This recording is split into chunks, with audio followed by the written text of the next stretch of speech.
a caregiver of a family member struggling to figure out what the right answers are for your family member. I've been there. I've been a caregiver for my own family members, and then I'm a registered nurse specializing in geriatrics for the last 30 years. So I have heard it all, read it all, seen it all over the years, and now I'm on a mission to help caregivers provide the best care possible to their loved ones. And one of the things that I hear all the time is that the experts say it's best to send your loved one to a facility, that that's where they'll get the best care possible. And so that's what you should do. Send them away. And I'm here today to tell you that experts are wrong. I think that a lot of them are actually biased because they are being paid by those facilities. So those places that help people find a place, that are running ads like A Place for Mom, they are paid by those large facilities. That's why what you hear in their ads that moving to a facility is the best place for your mom or dad. For older adults, they'll have so much better social connections. That's what they tell us. But I want to tell you that there is another answer. If you are being guilted into that you should just put them somewhere, remember that that's not necessarily true.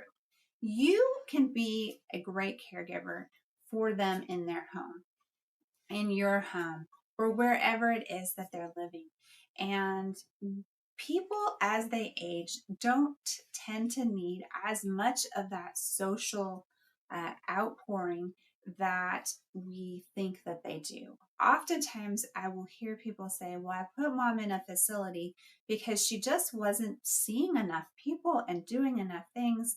And now I have her in the facility and she's still not doing anything. And what they've missed is that developmentally, as we age, people tend to step back into their life a little bit. They tend not to be quite as outgoing. And what they really value is relationships with their family members and with the close friends that they've had over the years. They're at a different spot. They're not looking to create more friends. They're actually looking to just enjoy the ones that they already have. And the other thing about those big facilities is that people die in them all the time. And so even if your parent is very outgoing and loves to be around people, sometimes they can get kind of depressed and where they aren't really super engaged in going to activities because their friends, their new friends, are all dying all the time. And so they start to feel like, why should I get to know Susie down the hall? She's going to be dead next week or next month. So I just don't want to keep getting to know people just for them to die. So the point of all this is to say, if your mom or dad is happy at home, then let them be there. If they can be safe and well cared for, whether that's by you or by someone you hire, or whether they're still capable of taking care of themselves, let them be. It's okay.